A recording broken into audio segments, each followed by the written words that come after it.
battle station. All right,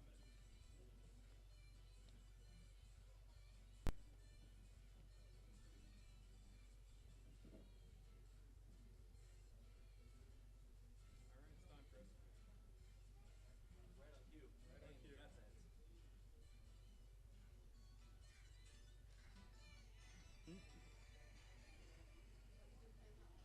Jets heads. Yeah.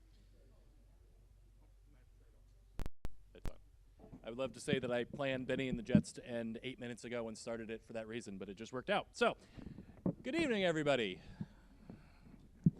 I'm Chris Schmidt, and I'm the interim executive director here at Ohio City Incorporated. Thank you for coming to our November community meeting. We have several things on the agenda tonight. First off, I would be remiss if I didn't mention Trippy, our food back here, the Italian place. It's on, let's see, 41st-ish and Lorraine, which is a wonderful spot. Our staff at lunchtime, I think, keeps them in business, so make sure to go check them out. The food's always wonderful. There's plenty back there, so take it home with you if you would like. All right. So presentations tonight, I'm just going to give a quick OCI update, about 5 minutes. We have Sarah from Harper and Ivory here to talk about their business a little bit more and some of the changes they're making. Bridgeworks, Graham VC is over here, and then 32nd and Franklin, Horton Harper, Wesley Harper, I should say, is here, and James, and to talk about that project. So without any further ado, so some transitions. I'm one of those two. But the board on the 1st of November decided to make a couple of changes. I think all in good faith for the organization. If you remember, if you've been to these meetings, we've been talking about conversations going on with Tremont, with Tom McNair, our former executive director, leaving to go to the city, the former executive director of Tremont leaving to go to CNP. And so just making sure we're taking advantage of this really once-in-a-generation opportunity to impact both organizations in the best way possible. To support that, I have gone from being the board chair president of the organization to the interim executive director. So this is now my full-time job. It's been my pretend full-time job for about 3 months now. So now it's fun to be on the other side of it. But Alex is also stepping in as the acting president and board chair. Alex has been on the board for, I think it's 9 years at this point. Was my board vice chair for the last 7 while I was president, and so this is a seamless transition there. So, so I am here every day to help answer more questions. Do you want me to go back a slide? Here you go. Okay. Our consultant will be starting the day after Thanksgiving, well, the Monday after Thanksgiving, on this combination plan that we've been talking about with Tremont. Again, it's the intent of doing this is really. Does it make sense for our organizations to be better aligned from a shared staffing? Is it a full merger? Is it what we have now? Worst case scenario, we end up right where we are. Best case scenario, we find something that works better for everybody. I keep using the 1 + 1 = 3 as the model here. We're only going to do something to match up the organizations if it makes sense for everybody. And so you're going to hear a lot more about that over the next couple of months. We'll keep coming back to community meetings with updates. I've been making the tour of block clubs. I've got my last block club tomorrow night that I haven't been to. So excited to complete the circuit, and then it'll be time to start again with new updates. And so you'll hear from me at upcoming meetings and other gatherings, and you're always welcome to reach out. My contact information is on the bottom there, or if you reach out to anyone at Ohio City, they can get you back over my direction to talk about that. Okay? I'm going to turn it over to Katie to talk about some events. Hi, everyone. This mic's my height. That's great. This never happens. So first, this Thursday, we have the Get to Know Ohio City Inc. event. We're going to have information about all the different facets of the organization between Ohio City, where we have, what you guys probably mostly know, which is helping with development projects or working with homeless outreach or doing different planning projects like the mobility study. We also have some other organizational pieces like Near West Recreation. If you have kids, you probably know pretty well, but it's also a really great organization to get involved with if you're looking to give back a little bit as a coach.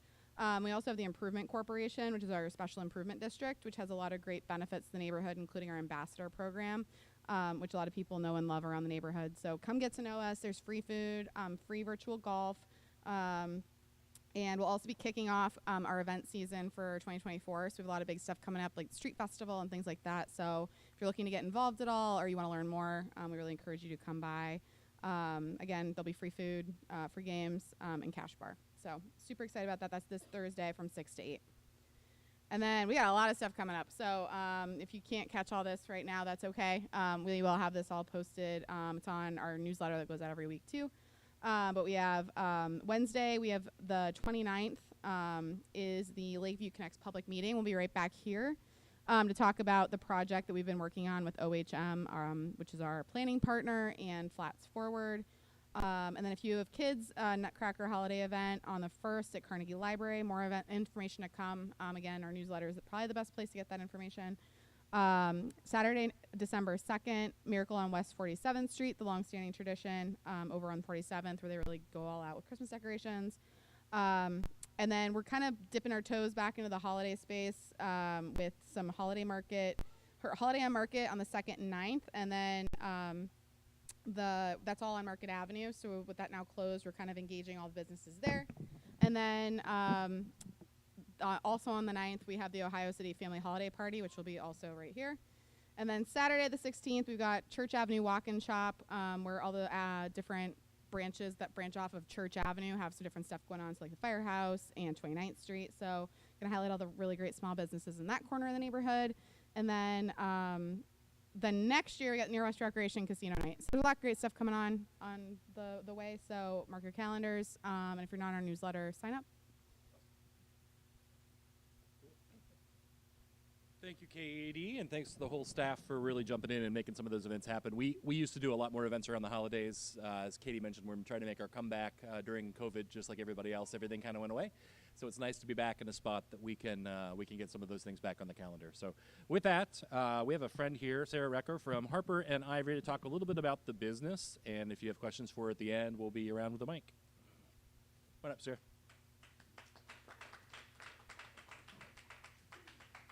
What do I hit to go to the next slide? Right. Okay, perfect.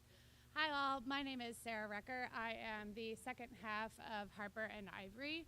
My business partner Marina is unfortunately not able to be here tonight. She is at home with a week and 3-day-old.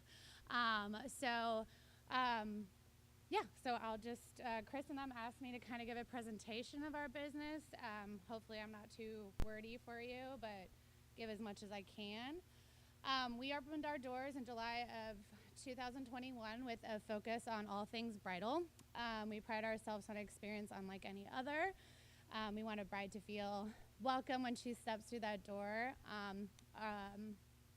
This is on our website because our bridal boutique is more than a place for you to peruse bridal dresses. It's our corner of Cleveland where we want you to feel safe and be yourself. Since opening, we have served almost over 500 brides and helping them find their gown. And our gowns range from our designers in price from $2,900 to $12,000.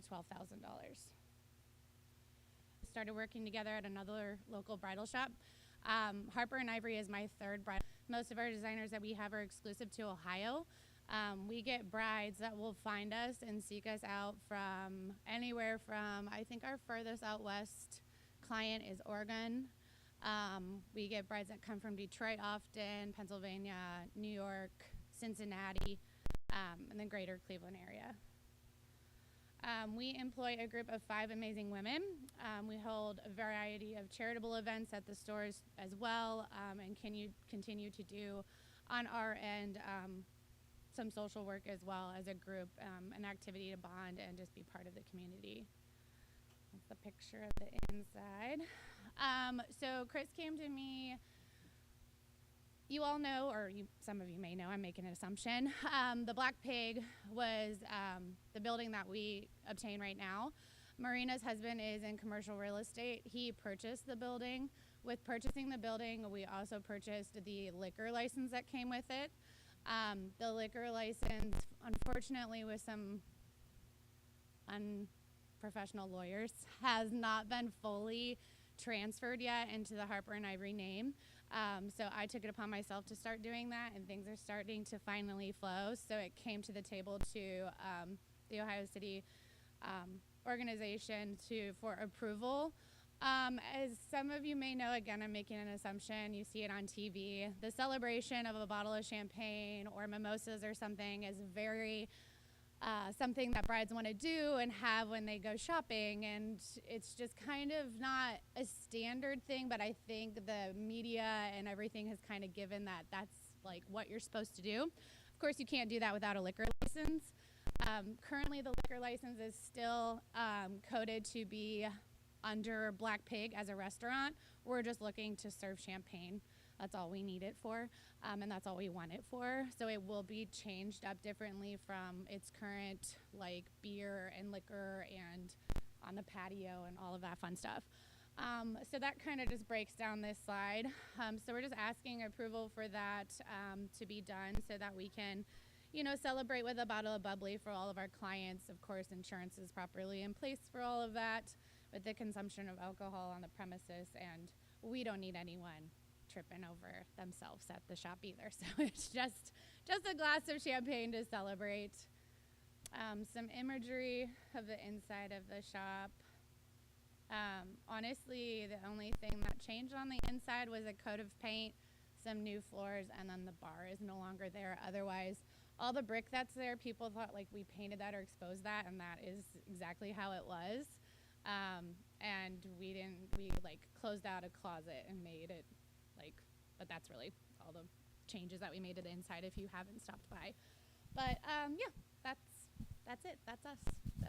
Awesome. Thank you, Sarah. You're welcome. So the liquor license, we're still working through the timing of and exactly how it's going to come back to the neighborhood.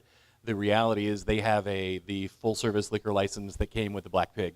They need one little part of that liquor license. And so they're trying to get rid of the expensive part of the license to have the less expensive part of the license and ultimately serve way less alcohol than before. So this may end up on the ballot. It may end up at a block club. It may not. We're not really sure exactly where in the process, and they've been doing a wonderful job of trying to work their way through the state system. But right now it's kind of out there. But I wanted, first off, everybody, thank you for coming. I wanted everybody to get to meet you and see this beautiful work that you've done with the space. But also, if the liquor license come up, we'll of course come to whoever that affects and let you know right away to where we can be part of that. But I will let you know we did meet. I did meet with one of the gentlemen. I don't know his title. There's lots of different titles when it comes to liquor license. If any of you are familiar with them, he has already gotten approval from St. Ignatius because that has to be done. And that's already been approved by St. Ignatius, so that part is done. He said that already takes like a month to do, and he's already been on that.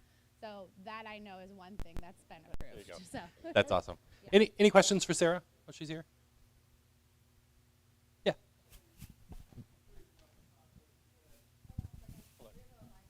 Yep. So you're not starting from scratch, or you are starting, is this effectively starting from, in terms of process to get, are you starting, like, if I wanted to get a liquor license and I didn't have one, Right. would I start at the same place you were starting? No. So Okay. we're in the process. Sorry, I can see what's talking into the microphone. So, of course, there's a limited amount of liquor licenses that can be placed in a proximity of businesses. So instead of trying to start from scratch and maybe obtain one if it was available, if they hadn't maxed out, we decided to just buy. You can't really buy a liquor license, but we bought into the transfer of it. So it's already an established liquor license with the state of Ohio, and we just wanted to take it and not have to request it, but just change it so it's not a full bar, but just like serving champagne. Okay, actually, okay. Why did you have to ask St. Ignatius?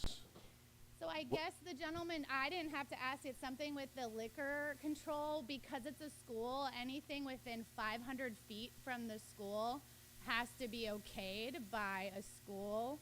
That's from what I was told today. So any businesses within 500 feet that serves alcohol around St. Ignatius, I guess St. Ignatius has to be okay with that, and they have to sign that off. Another state law that I found out today. And Chris, you said something about taking a vote. Did you mean, what vote were you referring to? There's a chance. Sometimes liquor licenses, there was one actually that was on the ballot for Katie's ward.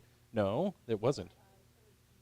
D for Kathleen's ward to transfer, to create a liquor license for Proof. That's right, for Sundays where Nick's Diner used to be. And so it shows up on the individual ward ballots. the only reason this process is a little more confusing is downgrading the license from the full license to the less license. We think they may be able to skip that, but we don't know that yet. So it may show up on the ward that's right around the 3D. There you go, but not necessarily. Yes. So Nick's always had a liquor license, and so this is just a Sunday license for the barbecue that's going in there to have a liquor license.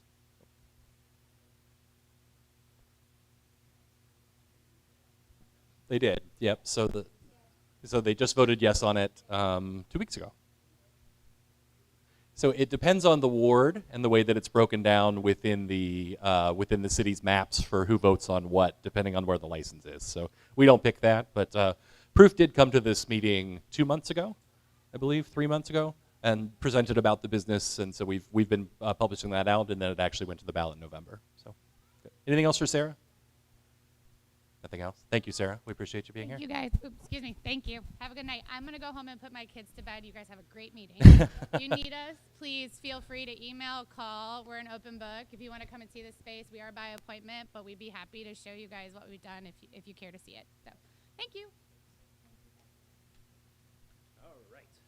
Thank you all. Thank you, Sarah. Okay, Graham, come on up. Graham and Ray, come on up. See if we can make this a little taller.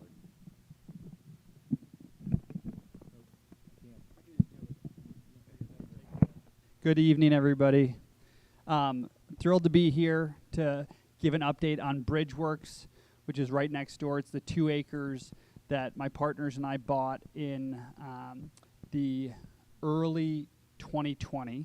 So, we are excited to share that despite weathering a global pandemic, we still have the same program that we had rolled out in that period of time.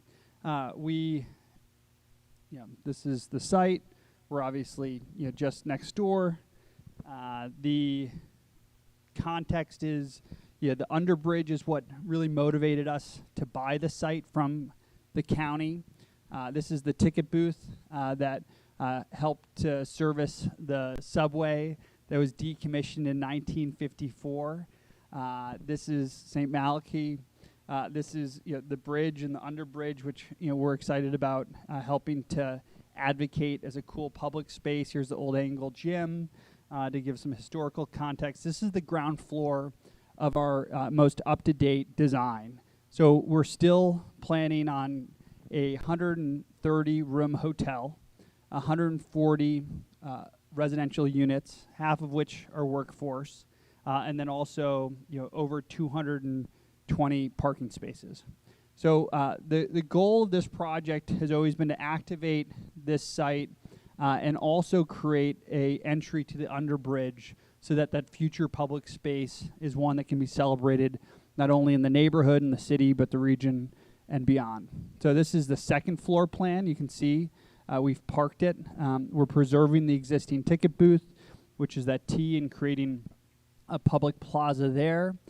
Then we're going floors 3 through 6. You can see in the turquoise is the hotel rooms, and then these are the mix of the various apartments. And then this is the 7th floor. So we had always intended to do a rooftop restaurant with awesome views of both the lake and the cityscape. We're preserving that program, and we'll also have an amenity area for both the residential and the hotel guests. We have a materiality that's got great texture. The color that you see on the paneling, it's Sherwin-Williams Parisian patina, so it's that patina color that you would get with copper as it's exposed to the elements. A great reference is the beautiful sculpture outside of Key Tower. And this is a shot as if we were standing really at the corner of Quarter Phase 1. And then you've got the plaza with the original ticket booth, which is this T shape. And then this gives you a sense of a pedestrian feeling where you've got an ability of a textured arch at the top. The arched windows on the 7th floor is a nod to the bridge and the arches there. And then this is a shot as if you're hanging out at the old Forest City Savings Building. You're looking out, and you can see the topography of the bridge is such where we actually have to really sink the building to keep a unified plane. And then this is you can see Malachi right here and Bridgeworks there. We'll have retail on the ground floor, and then this screened copper patina on the garage levels. Excited about the landscaping. This is a variety of the different approaches that we'll be taking with regards to the landscape design, and that's the latest and greatest with Bridgeworks. Thank you. Thank you, Graham. So our rules of engagement, which I should have covered earlier, I apologize. Raise your hand if you have a question. I'll come to you with the microphone to where you can be on our live stream. Try to keep questions short and to the point, and then make sure that everybody gets a chance to speak and be respectful. Okay? Timeline is a really great question. I'm appreciative of you asking. Our goal is late spring groundbreaking. It will be a 2-year construction period, and the goal is to open up in the early summer of 2026. Can you introduce your assistant since she's stolen the show? This is Ray, our 2.5-year-old daughter, and my wife Marika, who's a partner on the project. She is out of town on a different work engagement. Good. All right, questions for Graham? Do you have a hotel company yet to manage the hotel? Yeah, so there's 2 components to that. So we have a signed franchise agreement with Hilton, and we're going to be operating under their Motto brand, which is very cool boutique, design forward, and we've got a interior design firm out of New York called Stonehill Taylor that's done some of the most celebrated interior designs for hotels, from the TWA Hotel at JFK to the Graduate on Roosevelt Island. And then from a management perspective, we've got First Hospitality out of Chicago that is a best-in-class hotel operator. I should have mentioned on process while I go over here. This project has been, this version has been to design review, 2 landmarks, got some feedback on both, and you guys are making updates and waiting to schedule. So we've scheduled. There's just a giant backlog right now, so we're in the queue and incorporating the feedback both from local design review and also from landmarks. Hi, Graham. Did you say that half the units, the apartment units, will be workforce housing? What does that mean? Yeah, so that's a great question. Jared had some of the best candy at Halloween that Ray's still enjoying, so thanks for that. But the workforce housing is defined by AMI, which is area median income. So as we bought the property, we committed to having half of our apartments self-imposed at 100% AMI. And so we'll continue to do that. And so it's dictated by the federal government and the Housing and Urban Development, and they set that what that AMI is. And so if you go to HUD's website right now, you can see what the area median income is at 100% for this area. Yeah, could you explain project? Yeah, so the question is public assistance for the project. We are in pretty evolved conversations with the city of Cleveland for the vacant property initiative program. The county is providing a low interest loan to the project, and then we're exploring other options. I think the challenge with building a building in Cleveland is that 2x4s, which are things that we can buy at Cleveland Lumber or Home Depot, they cost the same in Cleveland as they do in Chicago or New York. And so every project that's getting built in the city of Cleveland is subsidized. And so, we are seeking additional subsidy to make sure that we can make this project crunch from an economic standpoint. Other questions for Graham?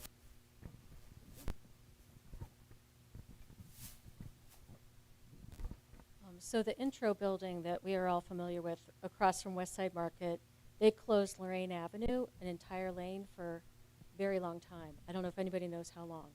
What do you anticipate the impact to Superior Viaduct, this very small street out here that's very busy? How are we going to be impacted with street closures? So our intent is not to close the street. We've met with the fire department. It's already a narrow street, to your point. And so the goal is not to have any impact on the street, and the construction fence that you see now will represent the footprint in terms of what we're utilizing for the 2 years of construction.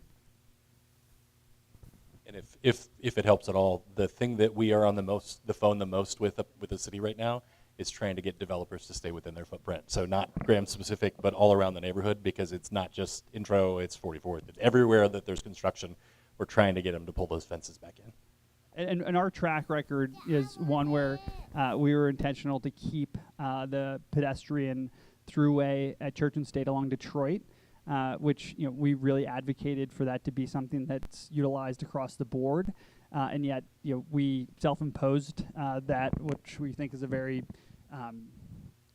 logical thing, and we'll do that again here. Any final questions for Graham? All right. Thank you, Ray. Thank you, Graham. Appreciate you being here. Thank you guys so much. And always open to connect if there's any follow-up questions that get generated after, and the team can give away my contact info. So thanks, guys. So while Ray's up here, she stole the show on Saturday as well. We had a breakfast meeting with the Irish ambassador, and while the presentation was happening, all of the dignitaries of Cleveland politics and the Irish ambassador, and Ray ran up in front of the projector and went, "Hi!" And it was the best. It was everybody would talk about. So it made our day. So very good. Moving on, Wesley Harper. So we have Wesley and James to come on up and talk about 32nd and Franklin. This is the northeast corner of 32nd and Franklin, right? Thanks, Chris. And thank you for having me. Again, my name is Wesley Harper with Horton Harper Architects, and James Asimis is here with me today, representing the developer. So, as Chris mentioned, the site that we're looking at is the northeast corner of West 32nd and Franklin Boulevard. There is a fair amount of activity happening around here over the past few years. To the south, we have the redevelopment of Franklin Yards, and that's being executed by Dallad Group, and that is also the developer of kind of phase 2, which is what we're considering this project. From the sound of it, there's been a handful of proposals on this site over the years. I believe the most recent was a 5-story scheme, and you'll see in our presentation that we're proposing something quite a bit smaller in scale. So again, the site, here we're looking towards the northeast, towards the site. It's currently a mix of, broken asphalt. There is some vegetation, of course, along the sidewalk, and then a handful of trees on the tree lawn. To our east, we have what looks like a multi-unit rental home. Our site has a partially shared easement with this driveway that you see here. There's a curb cut kind of at the bottom right of the image. We will be maintaining that for their access. Although we hope they won't be parking their cars on the driveway, which is illegal. To our west, we have the former YMCA, which I believe is condominiums right now. Obviously, a handsome structure in brick and stone with a handful of stairways coming up to their elevated first floor from Franklin Boulevard. To the south and east, here we are at 31st and Franklin, looking to the southwest. You can see the renovation of one of the main buildings of Franklin Yards is currently under construction. Here we are a little further north on West 32nd Street, looking towards the northeast. We have the existing large home at the corner of Vine and 32nd, and you can see the recent development of townhomes to the east and north of that structure. So this is kind of a condensed design package to kind of keep things moving here, but you can see we're proposing a structure that is lining Franklin Boulevard. It's a kind of a U shape where we have units on both sides, or basically facing both the walkway that faces the parking lot and Franklin Boulevard. Along Franklin Boulevard, we have front porches to each unit that faces the street, and then balconies for each unit above that. The profile of the roof is a 4 to 12 pitched roof. In the renderings, it doesn't really show up because of the shallowness of that peak, or of that slope, but it is in fact pitched. And what we have here today is pretty much a conceptual site plan and renderings that we've put together. So there will be some refinement as we go through the process. Our setbacks that we're showing along Franklin, we're of course respecting the 10-foot mapped setback for that property line that runs along Franklin, and then we are 10 feet from the eastern property line to give a little bit of breathing room to that existing structure. We have 22 parking spaces being accessed from a new curb cut on West 32nd Street. The building itself is proposed to be 3 stories. We have, at this date, 32 apartments within the building at just over 20,000 net square feet of leasable area. The building itself is just under 25,500 square feet. And there are 2 existing parcels right now that would be combined into a single one. So here we have a view looking kind of directly north, perpendicular to Franklin. And so you can see that we have, public or usable space in front of each unit that faces Franklin, and then balconies kind of defining the architecture of that Franklin facade. The building starts to step back in section. You can see here, this portion of the building is up to that 10 feet, and then the facade steps back 4 feet. And so basically these 2 planes align at 4 feet setback from that plane. Some of the shadows get a little bit hard to, or make it hard to understand kind of what's going on here. Here's a view from the, let's say the curb at West 32nd Franklin, looking towards the northeast again. And so, there's opportunity for a lot of landscaping in between the porches for each unit on the first floor. And so we think that, having this outdoor space for all 3 stories will really go a long way in activating the pedestrian experience here and offering eyes on the street from a safety perspective. If you have any specific questions about the architecture or the site plan or anything else, really, I'd be happy to hear from you. So with that. Awesome. Thanks, Wesley. And you guys are scheduled for design review this week, right? So this Correct. We're going through the process now. So Correct. Questions for Wesley?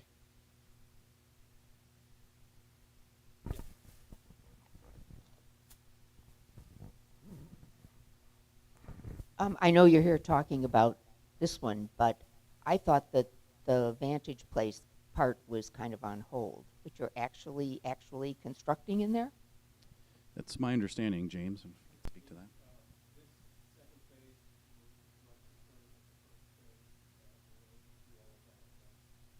Okay. Other questions? So up on the third floor, where you see that person in the thing, is that a patio or is that an entrance to the unit? Yes. Well, there is an entrance to the unit to get to the outdoor space. Okay, but that's not their main entrance. Correct. It's It's not like a exposed hotel where you Correct. get up and, okay. Yeah, correct.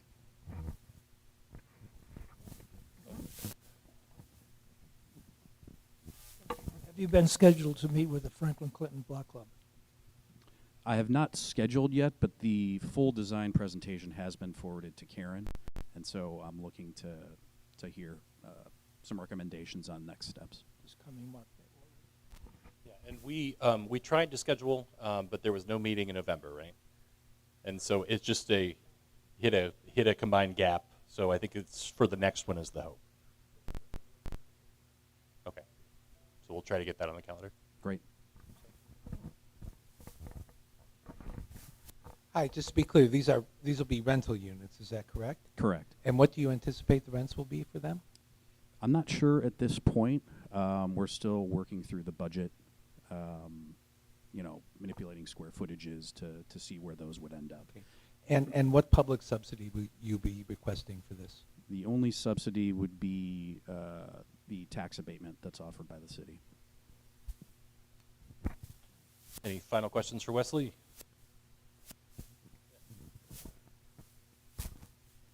Hi, I live right around the corner from this project, and I'll be driving past it every day.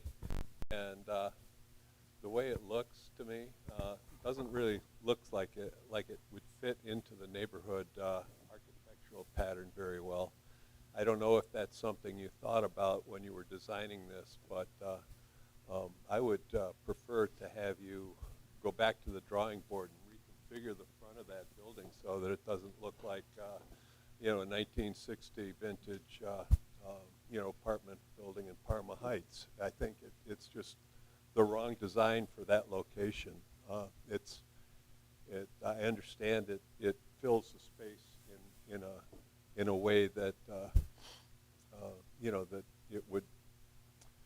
it makes sense to get a certain number of units into a confined space, but there's just something.